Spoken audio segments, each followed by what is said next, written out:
You can take that over here too. Well, I just don't want to go out. Thank you.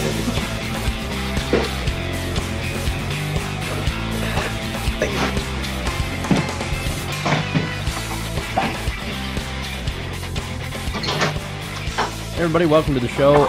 If you didn't notice, we have a hot mic right now. That's because we actually have a guest today, guest host.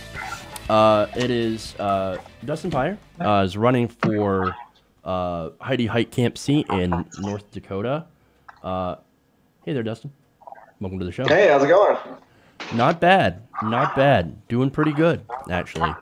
So I'm going to ask you probably about your race near the end of the show and how things are going. But there's some stories that I'd like to get through that I'd like to talk about here relating to some of the news about, Rex Tillerson, State Department, the CIA, all that stuff. Then we'll get into some news related to Heitkamp as well as some other stuff related to North Dakota, but I think has some good national implications. So, should be a lot of fun. All right. Sounds good, man. All right. So, here's what we're going to do. We're going to start out with the torture site. This is a great story to start out with. Okay. So, earlier today, Rex Tillerson was fired. We found out. It actually happened on Friday. So Tillerson is being replaced by Mike Pompeo. Mike Pompeo is the head of the CIA. And so, now that Pompeo is leaving the CIA to go to the State Department, well, that leaves a nice little opening for a new CIA director. Well, you're going to be shocked to find out that our new CIA director is also a terrible person that fits right into the Trump administration. According to The Intercept, Glenn Greenwald, he points out that back in 2013, there was a story run in the Washington Post about a CIA clandestine service, that the head of the CIA's clandestine service was being shifted out of position because of a management shakeup. Now, that was the official story. However, the person that was taken out of that position is somebody who was directly involved in the interrogation program. They actually had an extensive role in torturing detainees. And even more troubling, they report, is that she had run a secret prison in Thailand, part of the CIA's network of black sites. That person is Gena Haspel, who is now the going to be the CIA director. Disastrous. One of the things that she had done is that she had actually also destroyed videotapes of this interrogation. Not only that, but she waterboarded somewhere around 83 different people, put people in places the size of coffins, and all that stuff. So actually, it is absolutely disastrous. So now I want to go to my guest, and Dustin Peyer. We're going to talk about this. I mean, what do you think of this appointment? What do you think the implications are of having somebody who is a torturer under President Bush being the new director of the CIA? Well, that's what Trump said he was going to do, and he's doing what he's going to do. He said he said waterboarding. We heard him during the election, and now he's aligning himself with those people. And in fact, we're truly shocked over it. But I think that even people who voted for him are starting to realize, holy cow, like this guy really is kind of a bit of a loose cannon. And, and you see it with the two-party system, just rubber stamping these people through, Democrats and Republicans. Oh, for sure. One technical note here. Are you able to turn down your feed, Dustin? We're getting a lot of feedback. Or possibly use some headphones, earbuds.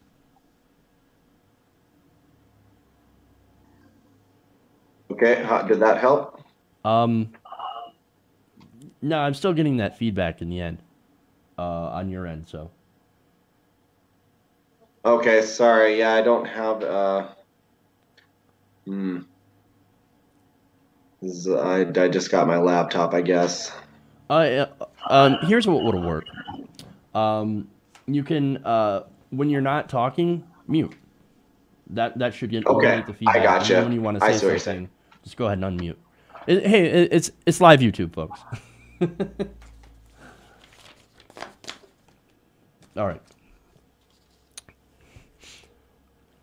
So, speaking of Democrats, and you pointed out Democrats being appointed, and well, I want to talk about one specific Democrat who helped appoint Pompeo, and that's Heidi Heitkamp. And there is a possible chance that she might let this appointee get through again. Dustin, what are your thoughts on that? Do you think that Heitkamp will go along with Donald Trump in this nomination? Well, she's voted for most of his Trump nominations already, and as a red state Democrat, that's their strategy. We're as progressives, we continue to get told that Heidi Heitkamp can basically do whatever she wants because she's a Democrat, and I would imagine she's going to go that way, but I guess time will tell. Right. Yeah. We'll see about that. I know that there are other Democrats who voted to confirm Pompeo, Chuck Schumer, Dianne Feinstein, Sheldon Whitehouse, Tim Kaine. So, 14 Democrats voted to appoint Pompeo to that position. And so I wouldn't be surprised if those, again, old conservative Democrats would actually go and also confirm her as well. They don't care if she's a torturer. They don't care if she's a war criminal. In fact, I think that probably to some people's minds makes her more suited to the job. Like, oh, look at that. She tortured people. Great. She went hard on terrorism.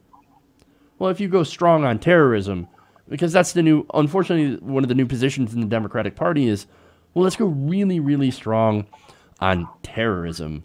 Let's show that we're stronger, that we're more brutal than the Republicans, and then that'll get us the support. I have a pretty dim view of the Democratic Party right now, if you can tell.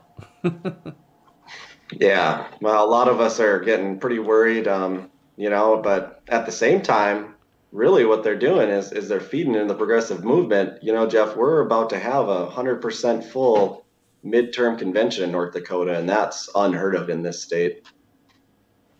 Yeah, there's a lot of movement going on here in my state as well. Just like in California, for example, there are progressives that have taken over the party that denied Feinstein her endorsement. We're looking to do the same thing in Michigan when it comes to the attorney general. We're going to take over the Michigan Democratic Party, and we got the pirate ship, man. We're going to take over their boat, and we're going to make them walk the plank if they don't go along with us. And those policies include being actually anti-war, as well Yeah. as being anti-torture, pro Medicare for all, pro $15 minimum wage or living wage, free college tuition, things like that. So that's what we're trying to do here. And look, these appointments by Trump and the confirmations by the Democrats, by the corporate establishment, I wouldn't say Blue Dog. I don't think she's part of the Blue Dog Coalition, but she is a centrist corporate Democrat, and that's not what we need here in America. And I'm certain that's not what you need in North Dakota. Yeah, you're absolutely right. We have to stop funding the endless war machine. We have to stop with the giveaways to all the wealthy and elite. I'm sure you just saw the other giveaway to the coal and hydraulic fracturing industry Tell me about recently that. here in North Dakota, and it's just one thing after another, and that's why we all just need to stand up. Everyone needs to come in, find their battlefronts, and we need to engage in this battle. Can I have some more details actually on what that happened, or what happened there with the coal and fossil fuel giveaway? Oh yeah, and the beginning of it sounds really good. We're going to take the carbon emissions from the coal power plants, and we're going to start to capture them. And we already do some Mhm. carbon capture in North Dakota. But yeah, this is a good thing. And then they're going to give $40 a ton for every ton of carbon that's captured. Okay, right, sure, we're for it. But the catch is you have to use that carbon that you captured to enhance hydraulic fracturing technology. And really, that's no way to solve the environmental issues, just to take one fossil fuel to reinforce the other. We saw nothing for our farmers and ranchers who are restoring shelter belts. They're not getting $40 a ton for all the carbon that their trees are taking in. And really, we're just being once again left behind. Our money is going to the top. And again, let me guess. Let me guess. Heitkamp was in favor of that as well. I'm 90% sure that her, Hoven, and Kramer were all sponsors of it, but I would have to double check. Okay, no, we could do that. Um, all right. Do you want to move on? Let's talk Sure. about deregulation of the banks. Okay.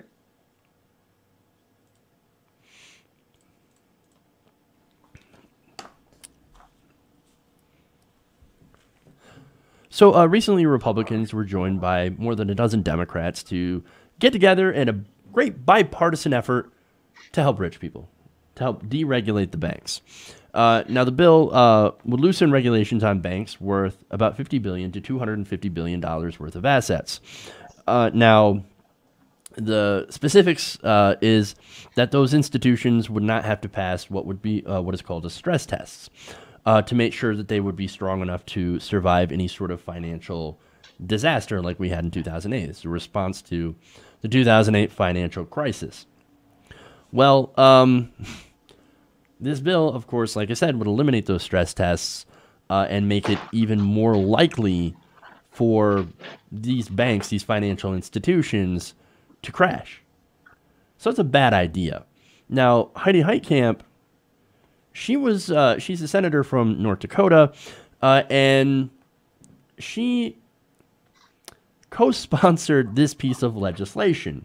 Now, PBS's Judy Woodruff asked her if she agrees with the concern that this could lead to another bailout. I want to give you her answers here. She says, in response to that question, I think that's completely overstating the case. She said, I think at the top of the hour, you said that they're no longer going to be subject to stress tests, meaning the banks. She said, that's not true. The Fed has complete ability to stress test and put anyone back into that designation if it's appropriate. We have not changed the rules as it relates to whether the Fed can stress test these institutions. Basically, she's arguing, hey, man, look, there's little to no change in this bank deregulation bill. So it's fine. It's fine. It's not really going to do a whole lot.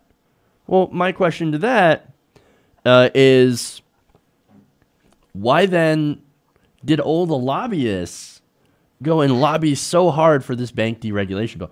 Remember this, I believe Elizabeth Warren called it the Bank Lobbyist Act because it had so much lobbying on Capitol Hill. I don't know. What are your thoughts about this, Dustin?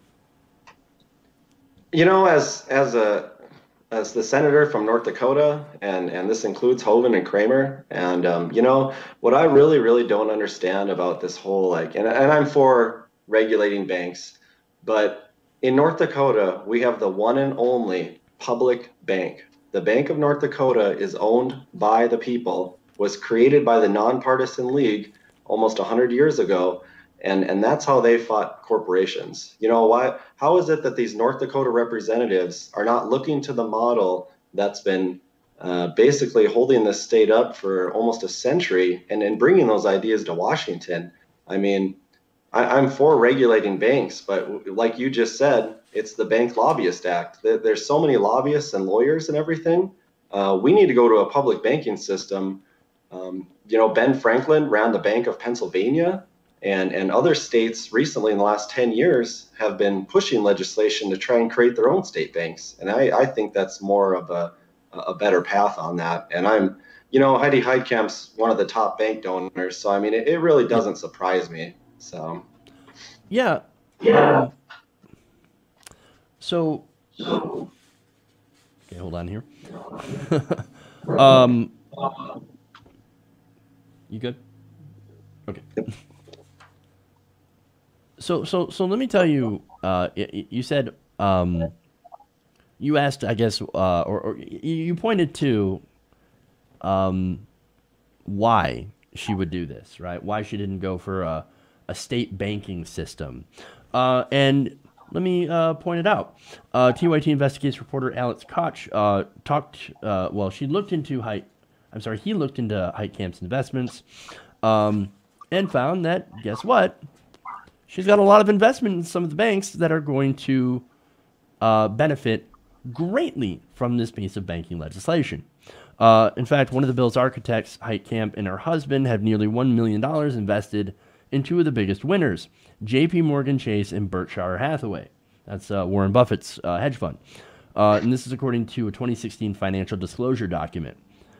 But her argument is, no, this will help small community banks. In fact, she said, the small banks, as we understand it, there would no longer be some protections. I'm sorry, that's wrong quote here. She says, these banks are run by your neighbors, they're owned by your neighbors. They have been doing business for years and generations in these communities, and I think they know better what the community needs than a federal regulator.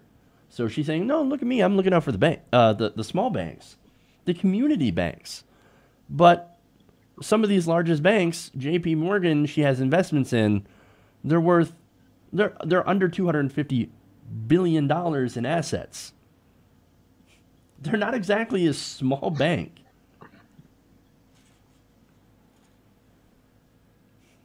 Did you want to weigh in? Yeah, the only thing I would say about that is you're absolutely right. I mean, basically we're turning into a system where the banks are retaking control. And we're going to this model where the two-party system is molding itself together. And this exact same thing happened, and that's 100 years ago. And that's when the Nonpartisan League stood up and they created the Bank of North Dakota. And, that's what we need to do. We need to stand up. We need to make these things happen. We need to get people out to vote. And because we can't continue down this path anymore. And speaking of the path, that we're going down, and we're going down it because of the donations. Look, Heitkamp, among a lot of the other senators who put forward this piece of legislation, it turns out they had a lot of donations from these banks. Heitkamp is one of the commercial banking industry's #1 recipient of campaign donations. She's reported receipts of $157,000 from banks, employees, and political action committees. The J.P. Morgan PAC also gave $5,000 to her leadership PAC, the Dakota Prairie PAC. Citigroup also donated $1,500 to Heitkamp through its political action committee in 2017. So the money in politics is also one thing that we definitely need to get rid of. We need to get that money out, because when you have all that money in our political system, you get representatives that don't represent you. You get representatives like Heidi Heitkamp that, like I said, take a lot of money from the banks and don't back a banking system, a public banking system that actually works and that's actually responsive to the American people, to its consumers.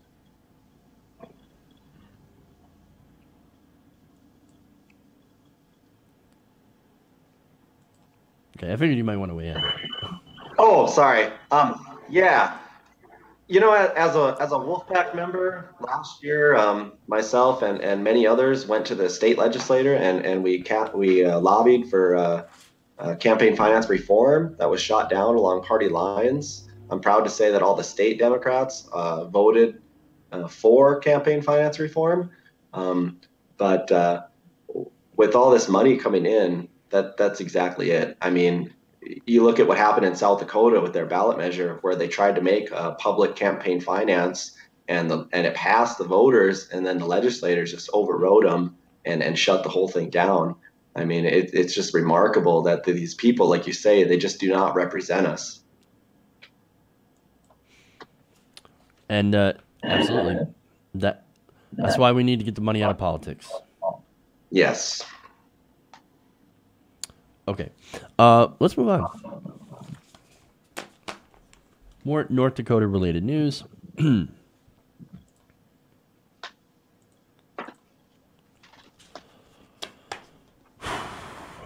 Okay.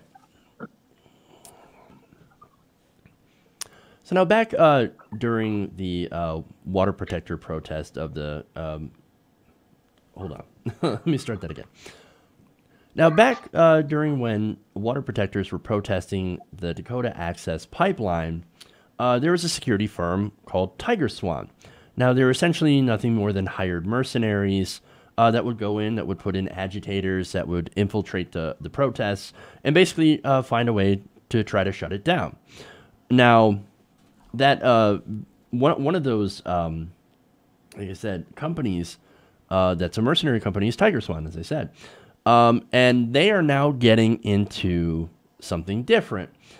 Instead of breaking down protests, now they're getting into disaster cleanup. Fascinating.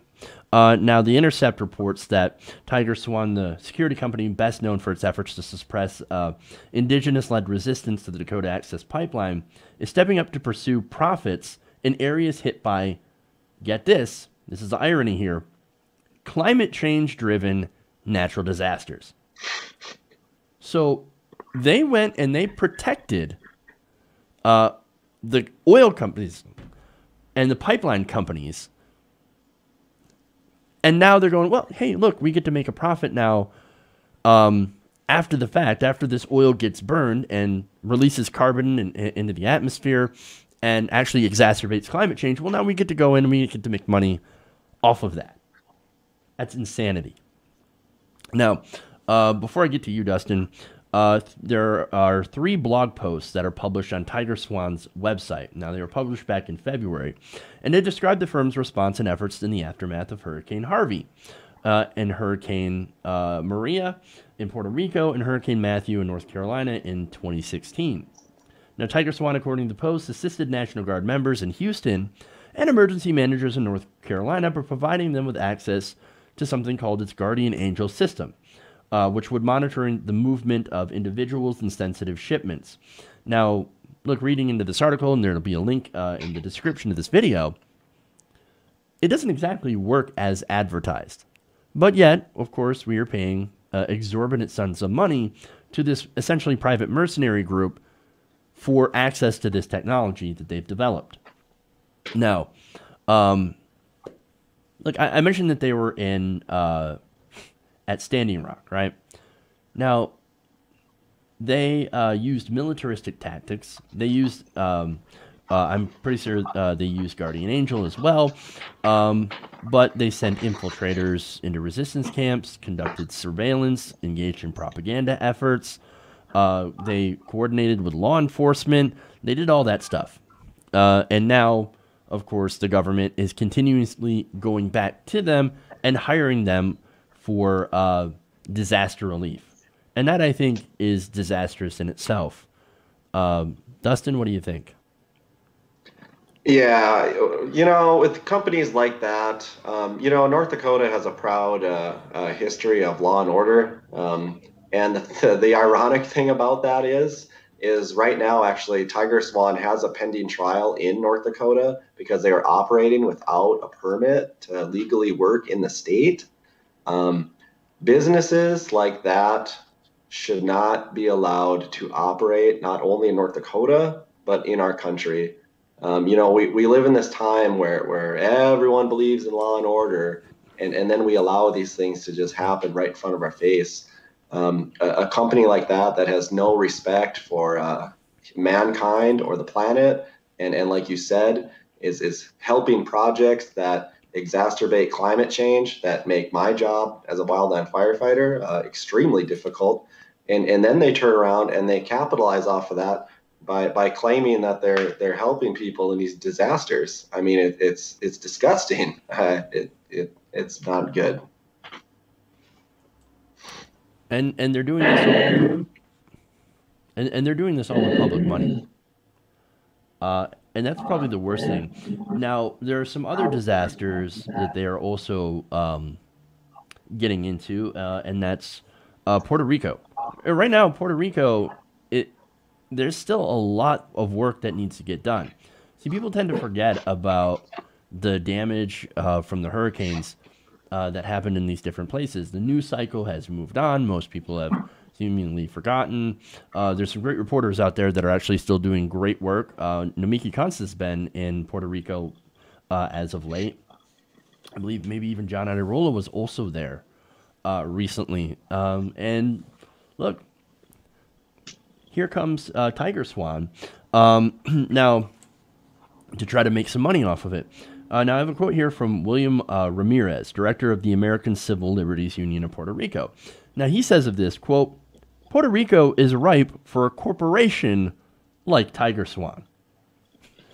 And he asked, are they truly here for relief, or are they here to cut out a piece of the pie for themselves? And I think we all kind of know the answer to that question. It's going to lead to privatization. There are profiteers going into these areas, and look, we're allowing them because we've allowed corporations to basically run everything. We've allowed privatization. A lot of our industries, or a lot of our services, I should say, that should be more of the government's purview. Disaster relief, again, should be more of the government. But we've seen that. The government, under Republicans, will cut funding to places, organizations like FEMA, and then outsource it to private companies who then will take some of that money and bribe politicians so they can continue getting contracts. It's a sick, disastrous system. And of course, we see the reason for that, the reason that it exists, is because we have money in politics. Again, that massive greed makes it so our politicians are not responsive to us, but are more responsive to their donors. You want to weigh in, Dustin? Yeah, absolutely. I mean, companies like Tiger Swan and other private organizations. I will say, as a wildland firefighter, we do bring on contractors, and a lot of them are really great. Obviously, not the same situation as what companies like Tiger Swan do. 2008, one of my second year in firefighting, we actually went down and did hurricane relief and worked under the FEMA Instant Command System, and a lot was accomplished. These companies that are coming in and taking a slice of the pie and claiming that they're helping and stuff like that. Places like Puerto Rico are just a prime example of it's all lip service, and it's exactly what you keep saying. It always comes back to campaign finance reform. No matter what the issue is, there's always money behind it. And what needs to happen is we need to get the voters behind candidates, not politicians behind the money. Absolutely. All right. Let's move on. Excuse me. Let's do one more, and then we'll call it. Okay. I was under the impression we were live for a really long time, but I don't think we are. Or are we? It's a little bit of a different day.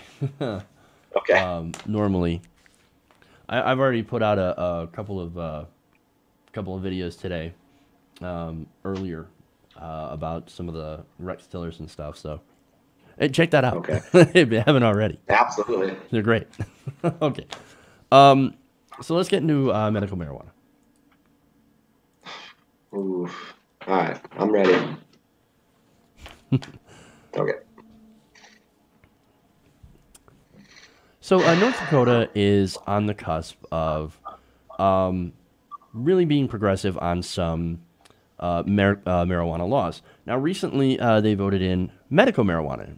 Now, it turns out it's incredibly popular. It passed with 63.7% of the vote. So now the state, of course, is looking at drafting some of the rules. And look, they will actually go into effect April 1st. So it's actually coming up fairly soon.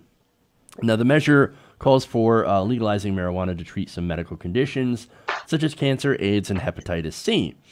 Patients would need ID cards listing their criteria and things like that. So Look, this measure has come up in North Dakota before, and hasn't passed. But this time, now you have medical marijuana.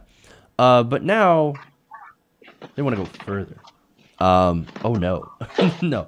Actually, it's a good thing.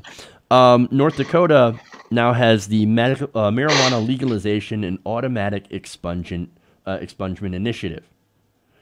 Now, this measure is designed to legalize the recreational use of marijuana for people over 21 years of age, I believe.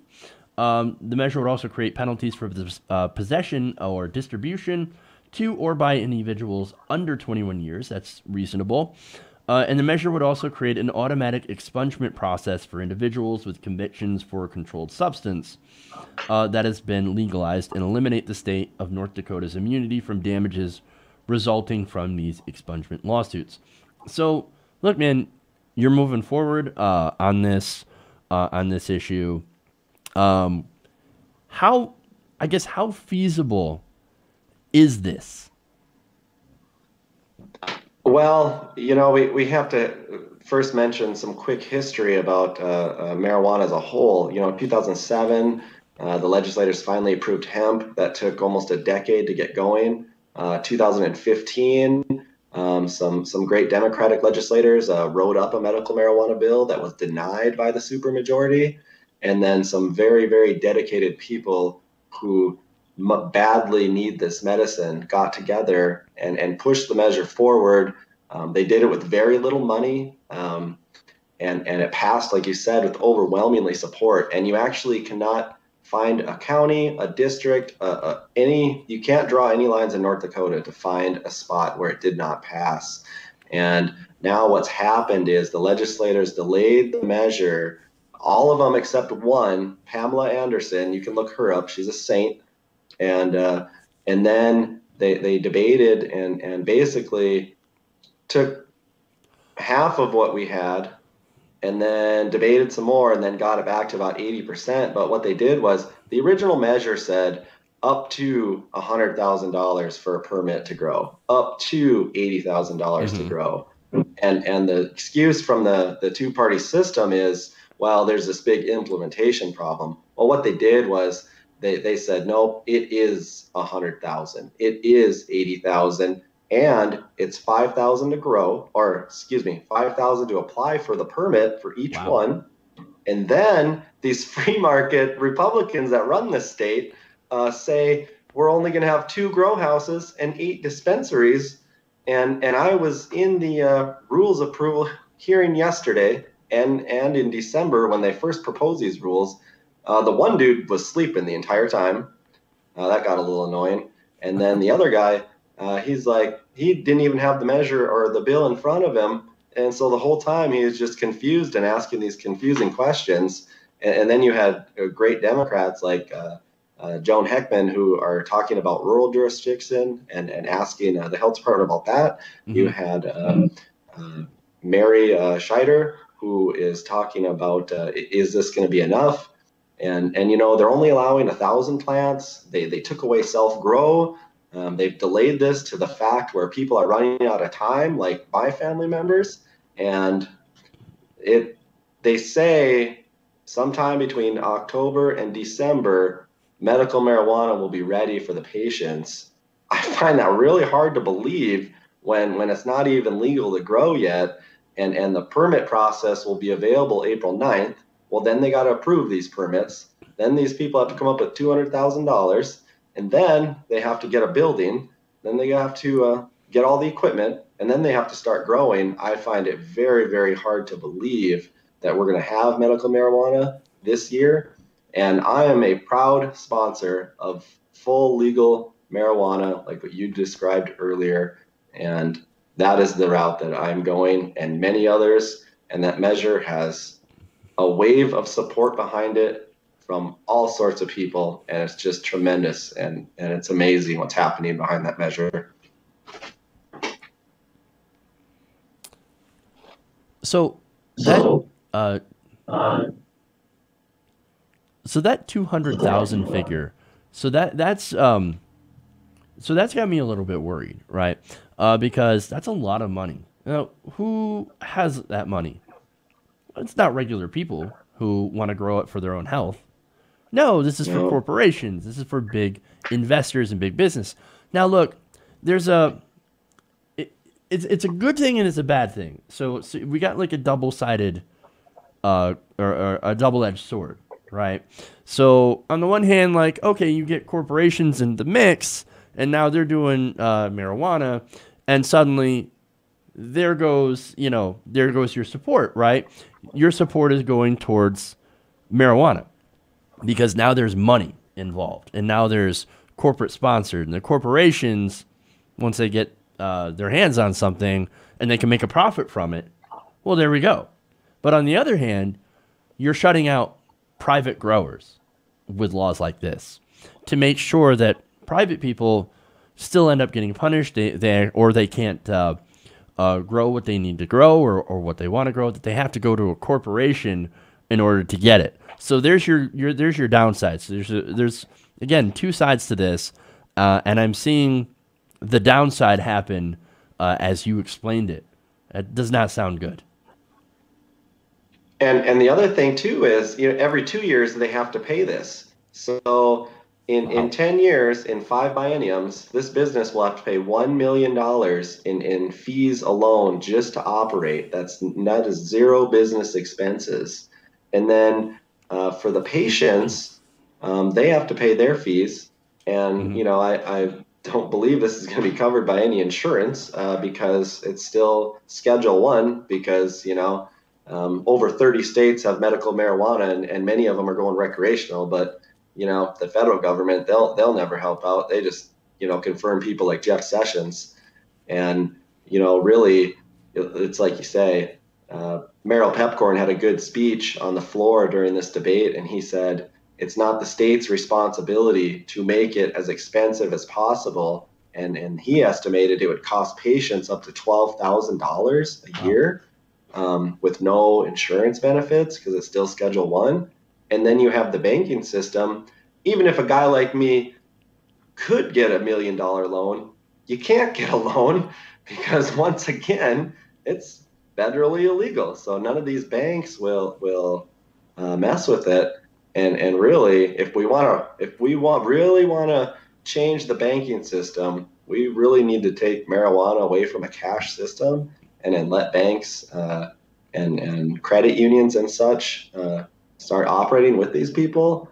Um, and it's just like you say, it's one thing after another, and it's just more of the two-party system kicking more cans down the road. They don't ever want to deal with this stuff, and the people are tired of it, and that's why we keep pushing ballot measures. It's the same thing with minimum wage. That's why we have a 15 an hour minimum wage ballot measure in North Dakota. We have an ethics committee ballot measure in North Dakota. There's several other ones that are still in the works, and people are tired of it, and we are going to stand up. We're going to bring these measures forward, and the candidates who get behind them, we will help. But the candidates who do not get behind them, don't even ask. So are you saying that you can't get a small $1 million loan from your family, from your dad? Over a 10-year period, you would have to have at least $1 million just in the fees. Yeah, it's disastrous, but I was making a little bit of a Trump joke there. Oh, sorry. I got you. Yeah, yeah. People like Trump who have millions of dollars in their bank account. Yeah, right And on. that's Good for exactly, him. But yeah, it's not going to help me when they take away self grow. And that's right. my grandmother's in the hospital, basically being forced into an opioid addiction that supposedly all these Republicans are against. I mean, That's the a great point. hypocrisy of the whole thing is mind blowing. That is an excellent point, and that's exactly why. Look, again, yes, it's good that it's going legal in a lot of different states, but look who's getting control over it. The corporations, and they're gonna crush the little guy. And Who and once again, these corporations who would never come out and help support the measure when it's going through, they would right, never come and help the North Dakota legislators in 2015. But now all of a sudden, they set it up that way. And then, okay, now they're going to come in and help. You know, the other crazy thing about the medical marijuana thing is, and I don't know if other states do this, but all their security has to be linked to the Department of Health, which they can give to the police force without any warrants at any time. Hmm. And that's another thing too, that these Republicans who are anti-government and all this, they continue to sneak these things in, and it's really disgusting. I mean, I believe in surveillance of your personal property. I totally get that. But to think that these patients who need medicine must be surveillanced by the government when they're inside the stores, and that information is available to other government agencies. And like I say, we don't even have an ethics commission in this state at this time. It's troubling and it's worrying me. Yeah, absolutely. That does sound very problematic. Um, Again, I'm a big believer in personal privacy, and so yeah, that's another problem, and it seems like it could be a problem down the road. Because what if Jeff Sessions comes calling to North Dakota or anywhere else that's able to share that information? Are they gonna voluntarily give up that personal information to go and prosecute people because it's still federal and illegal? I don't know, and that again, you're putting into the hands of people who aren't necessarily in it for the greater good and not in it for the reasons that the activists who pushed this and got a lot of wins on this were in it for. Yeah, absolutely. All right, so those are the stories. So now I want to talk about you. So let's talk about you. Let's talk about your campaign. Okay. Okay. So I'm here with Dustin Peyer. He's running against Heidi Heitkamp in North Dakota. He's a senatorial candidate. He's from the Democratic Nonpartisan League. So that's something that I had never heard of before. So first, to those of you who haven't heard of that before, just kind of give us a brief rundown of what the Nonpartisan League is, a little bit of its history, just a little synopsis to catch everybody up. And then I want you to explain why you felt like that was the best option to go. Yeah, absolutely. The Nonpartisan League was created back around 1908 by a man called Arthur Townley, and he was fired by the Socialist Party of America, and he basically laughed at him, and then he left, took his flax farm royalties, and started the Nonpartisan League. And what they did was they stayed out of the Republicans, they stayed out of the Democrats, and they put people first ideas, and they got people elected. And by 1918, they had a governor who would sign the women's suffrage bill. They had a governor who created the state bank, the mill and elevator, because farmers were continuously getting ripped off. They created worker safety insurance, state hail insurance. All these people first ideas, and farmer and rancher community first ideas. Fast forward a little bit to about the 50s, the Democratic Party and the Nonpartisan League started working together. And then in about the late 50s, they merged and became the Nonpartisan League Democrats. And then about 20 or 30 so years later, it switched, became the Democratic NPL. And at that point, the NPL basically dissolved their executive board, and they were really just part of the Democrats. And Mm-hmm. a lot of nonpartisan leaguers went silent. They became disenfranchised.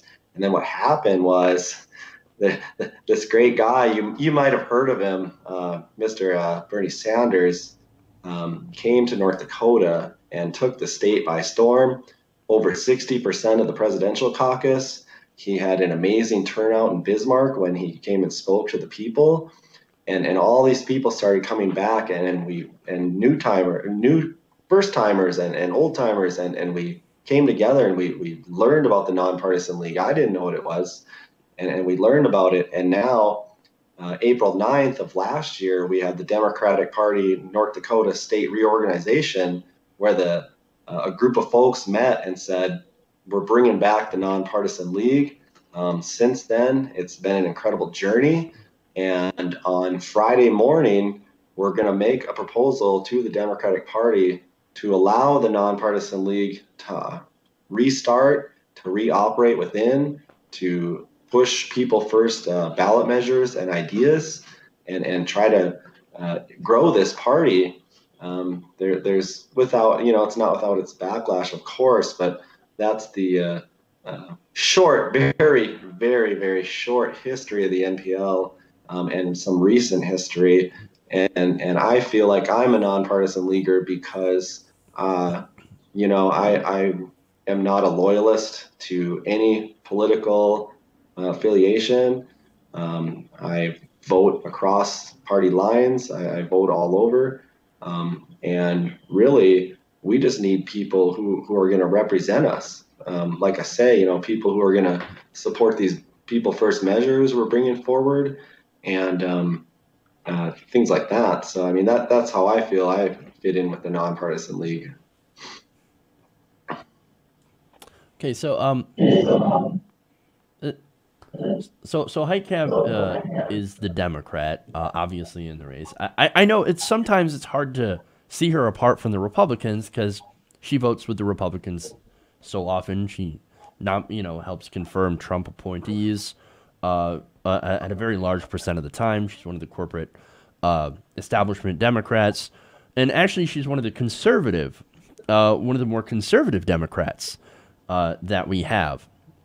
So now the Democratic Party obviously probably does not like your challenge because I think they believe that, oh no, we have to be conservative in order to run in North Dakota because, I mean, conservatives, Republicans, well, they run that area and the people are very, very conservative. So what would you say to that? I mean, are the people of North Dakota all that conservative? Do they have a point, or do you think that running on more progressive ideas and actually putting ideas first instead of just party loyalty is a winning ticket?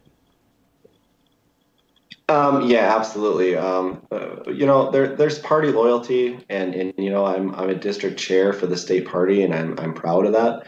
But DNC loyalty is a little different. Yeah.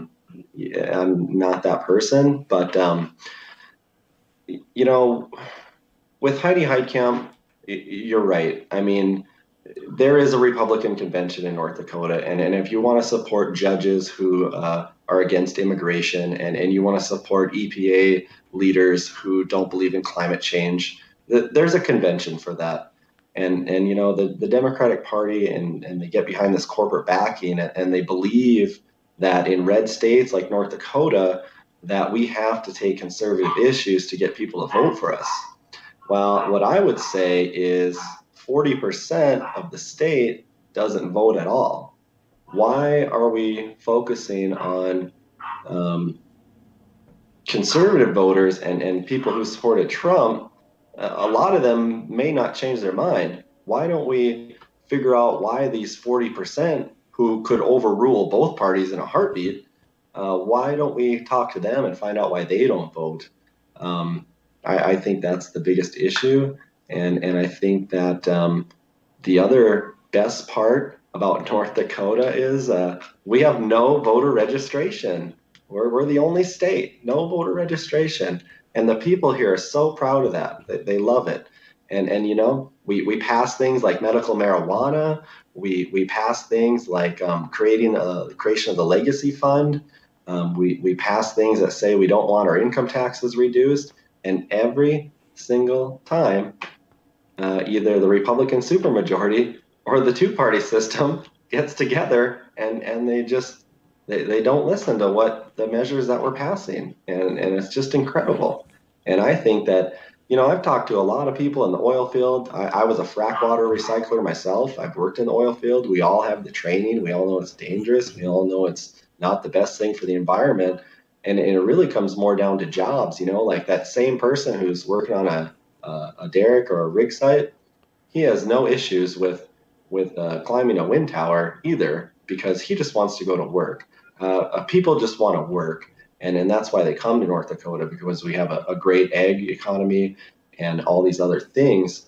But in the end, I think people just want to work, and what we're doing is we're focusing on the noise that comes out of the establishment, both parties, the money that they put into these candidates, the commercials, the radio ads, and really we're forgetting about the middle class that is shrinking more and more and more, and basically these people are just we don't know who to vote for anymore. Yeah, I think that's a really I think that's a really important part about the jobs, because we hear this in West Virginia as well. West Virginia is a big coal state, and look, people, yes, they're proud because they work in the coal mines because it's hard. Same thing in the oil fields; it's a very, very difficult job. Um, but at the end of the day, I mean, people just want to have a good job where they get paid enough. The problem that in West Virginia, to kind of tie your two states together, is that the other kinds of jobs that pay just as well don't exist. So oil has kind of built up, um, I guess, a chain of industries that are connected to it. Um, but oil is probably the best paying in the area, because it's so dangerous, and that makes sense. Um, but you could replace oil with something that is for example, a solar farm, wind farms, and things like that.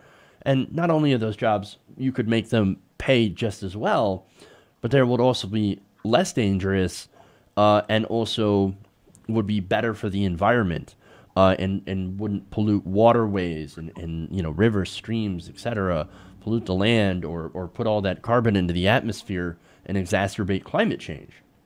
And that's what we should be doing. But unfortunately, of course, look, and this is a theme we keep on hitting on: uh, money in politics, corruption, legalized bribery, in the form of campaign donations, super PACs, regular PACs, things like that. But when you get past that, and when you actually go and appeal to the voter, from what I'm getting, is that you're having a positive reception from people in your state when you actually bring them ideas. And I'm assuming also telling them that, hey, I'm not part of that two-party system. I believe in ideas, and I believe in ideas to help your family. Yeah, absolutely. Because with what we talked about earlier, with giving coal our big subsidy, and then them turning around and giving that carbon they capture with our money, giving it to the hydraulic fracturing industry, my electric bill has never went down ever. So why are we putting money into that when if you would put money into uh, the citizens and let us reduce our electric bills by solar, on-site wind and other models, then we guess what? We don't have to work as hard. Sending people to two jobs, or you have to get that big oil field job because we have bills to pay, and our health insurance is through the roof. Obamacare is failing, and it is a failure, and all these things keep building up, and we're told to just work harder, just put in Bootstrap. that overtime, just get that second job. And it's like, our bills are not going down, our groceries are not getting cheaper. Everything just continues to go up, and it's forcing us to work more and more. We need to start getting the citizens back to a level where they can sustain themselves off of one job, or maybe both parents have to work, but to the point where you can actually have a life. You can go to your kids' baseball games. You don't have to worry so much about where is the money going to come for your electric bill. That's went up 6% every 6 months for the last 6 years. Your lot rent in your mobile home parks, that's almost $400 a month now in Bismarck, North Dakota. I mean, that's crazy. It's we continue to give our money to the top, and we're not investing in the middle class, and that's where we're going wrong. And I think that's an issue that is, that's not unique to North Dakota. I think we see that in a lot of different places.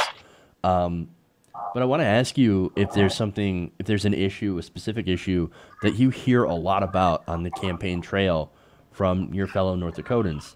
It's something that is more unique to your state, and something that that people bring up to you that you want to do something about. For example, in Michigan, we have an issue with potholes. We got huge potholes. We got the worst roads in the nation. And another example is we have the highest car insurance rates in the country. So, those are the issues that we have in our state. What are some of the issues that you hear about in your state? Well, in North Dakota, basically what's happening is the townships, like ones such that I live in, they're 6 miles by 6 miles. These places used to be the heartbeat of North Dakota. They used to have hundreds of people. Like the town I lived in used to have a lumber mill, two bars, a cafe, like 20 some businesses, I think, when I talked to the older generation. And now there's 30 people there, folks that are trying to survive off Social Security. Their property taxes. Property taxes is one of the main issues in North Dakota. Trying to forcing people to pay the government for something that they have earned by working their entire life is wrong.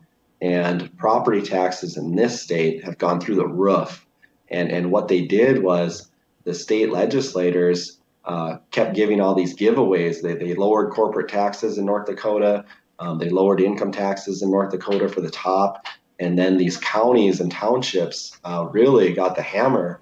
And basically, and even the governor, Burgum, straight up in his State of the State address said, property taxes are a local issue. And it's just not true. Your local government does put the mills and everything on your taxes. But a couple of years ago, what happened was the state legislators said that local tax assessors have to do an 80-hour state mandated training. The state mandated this. But what they didn't do is give any of the townships any money to send their assessors to the training. So where did the assessors go? They went away because you couldn't afford them. Well, now here comes this great state trained person, and then he gets to come in and tell you what your property's worth, not your local assessor that you can have a cup of coffee with. And then basically when this guy came to Driscoll, there was more people at that meeting than we even knew lived in the town that were really upset. And this was in 2016 when I ran in my local race. And since then, it's went up another. I believe property taxes in North Dakota have gone up in somewhere between 12 and sometimes up to 40%. Wow. And they're telling us that these abandoned houses in townships like Driscoll, like the house across the street from me, we use it for our annual haunted house. A local club puts on an annual haunted house. A lot of fun should come up sometime. 700-800 people in a town of 30 is a great time always. But the state tried to say that house is worth $16,000. There's no utilities. You can't live there. There's the building is not usable. There's nothing. And we're just like, where did these guys come up with this stuff? And before that happened, before the state took away our local assessors, the township of Driscoll did not raise their taxes since 1986. And then here comes the almighty state, the ones that always complain about federal government overreach. They come in, they take away the township's rights and authority to tax themselves, and basically that's one more person we lose from our executive board. The next move they're trying to do is with there's this new thing coming out with CPAs. They're trying to mandate CPA training. Well, that's not for the government and stuff. These are just for private businesses. Okay, so what's going to stop you from, after you get that on to these private companies, to turn around and say, okay, we might as well make the townships do that, and we'll lose another executive board member. And they're basically trying to dissolve these townships and bring the authority to the county. And then you even have county people. Last year, I met the Republican House guy who overthrew he's a Republican, but he overthrew a Republican that was elected in the 70s in my district. And he was a county commissioner, and he says the same thing.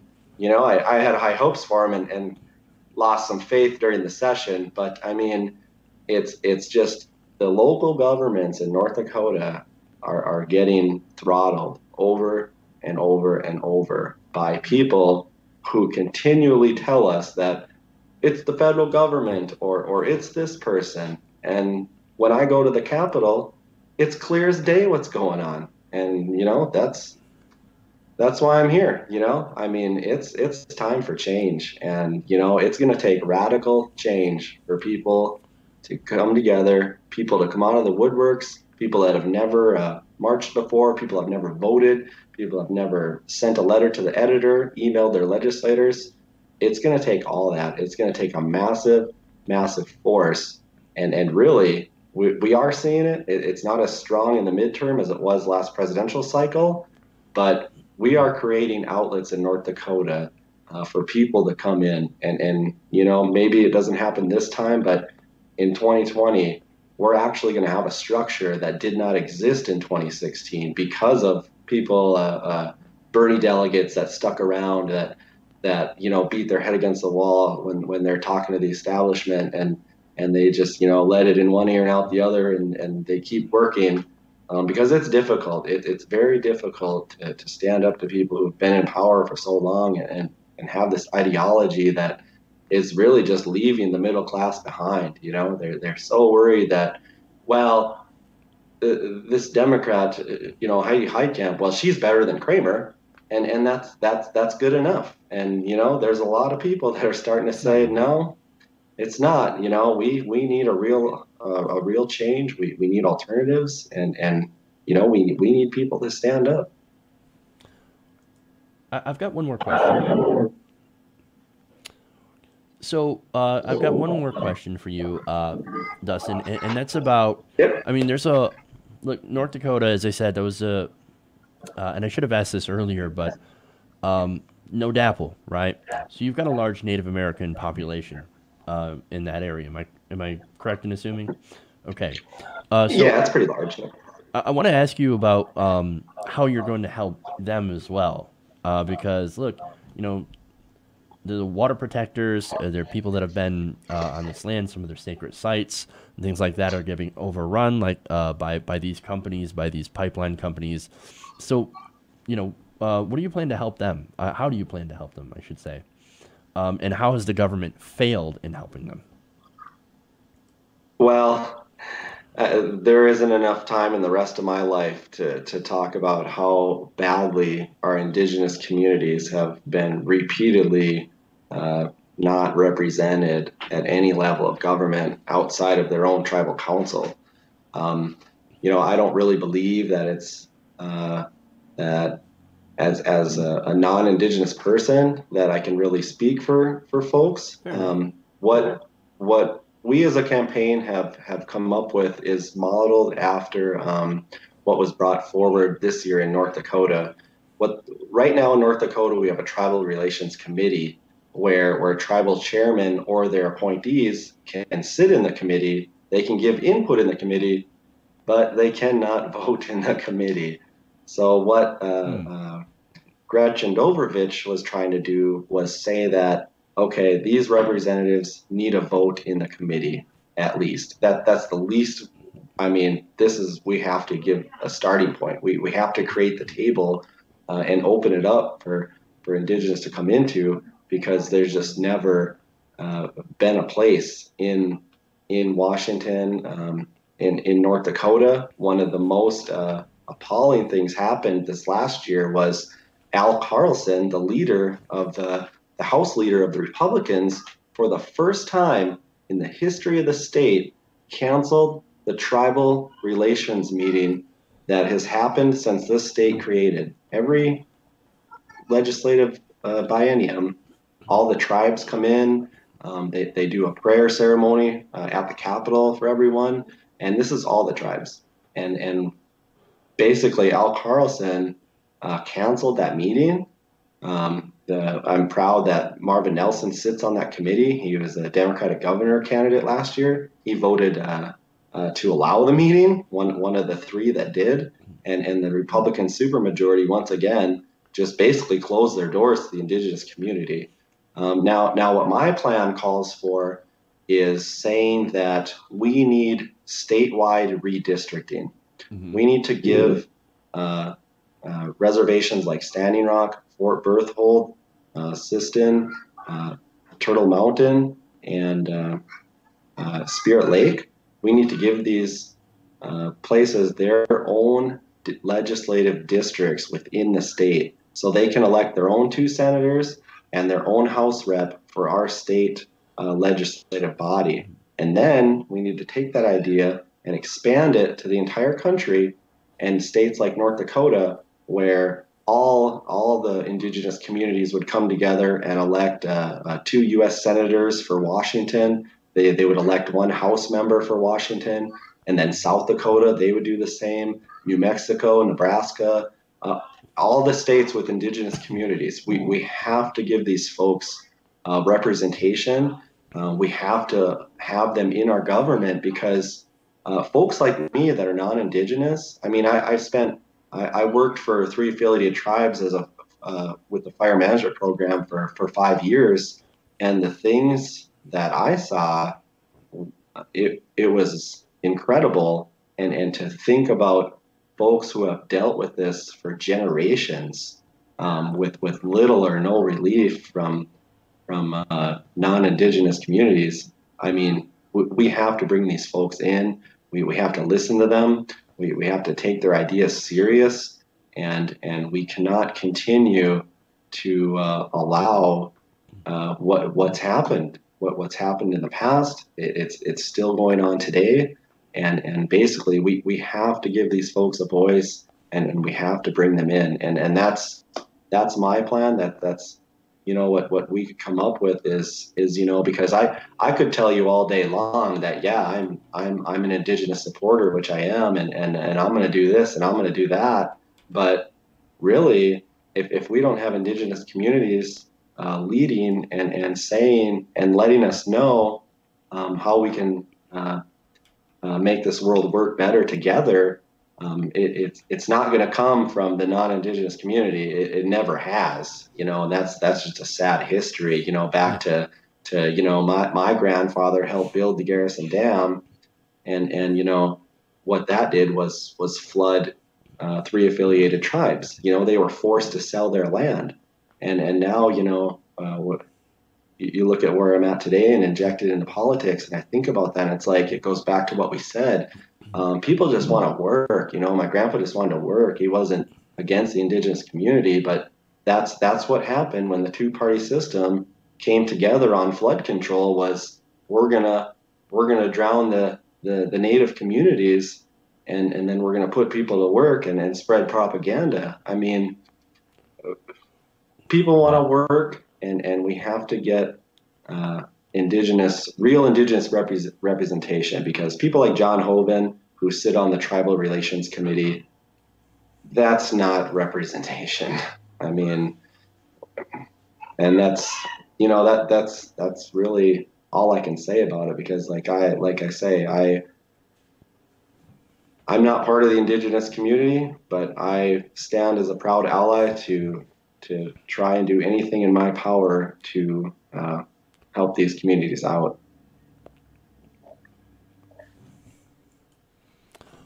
And yeah, that's absolutely something that we need to do. I mean, these people have been locked out for a very long time when it comes to representation.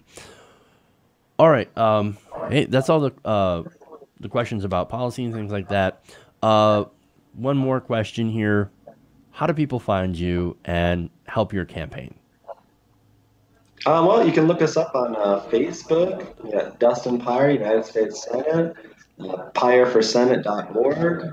I got a Twitter handle at PeyerForSenate, and then we're also on Act Blue and CrowdPack. For those of you who still want to have hope with the Democratic Party, we have the Act Blue, and those of you who are over it, we have the CrowdPack. And really what's been happening with the campaign is tremendous, because we've never really hired anybody. We've had people come in and help. They'll help with the event, they'll help the website, they'll help with different stages, and then they have to go back to their lives because, like I said, we're a grass fuels movement, and people are working 2 jobs. People have to take care of their sick parents. People have to take care of their kids. And that's the struggle with the grassroots. So anything that anyone can come in and help with, any little step is always a tremendous help and really appreciated, because we're not taking any dark money, I guess is what it's being referred to now. Like, I have no time for it, and we're just not going that way. So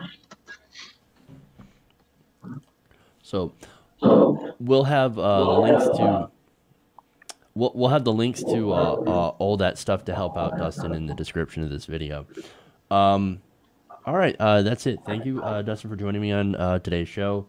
Good luck in your campaign. I hope to hear more from you later on. I want to give a couple of shout outs to people using the super chat before we head out. Ziggy Snoot said special guest hype. So there you go. You got some hype, Dustin. And then Bernard Foster gave, and I normally don't say how much, but this, I think, was a purpose, 420. Nice. So that was totally on purpose. So thank you, Bernard. Thank you, Ziggy, for using the super chat, for supporting the show. Yeah, everybody, you can please subscribe to the channel, youtube.com/TYTNation if you haven't already. Please give us a like and a share out our videos, our clips, and things like that, so that we can do more stuff like this, so we can have more progressives, so we can have more people that are worried about policy, more grassroots candidates that are going out and fighting for regular people every day. So that's what we like to do here on this show. All right, everybody. Thank you. You guys are awesome, amazing. Love you guys. And remember, change begins with you. Good night, TYT Nation. See you later, Dustin. Yep. Thanks, man. Thank you.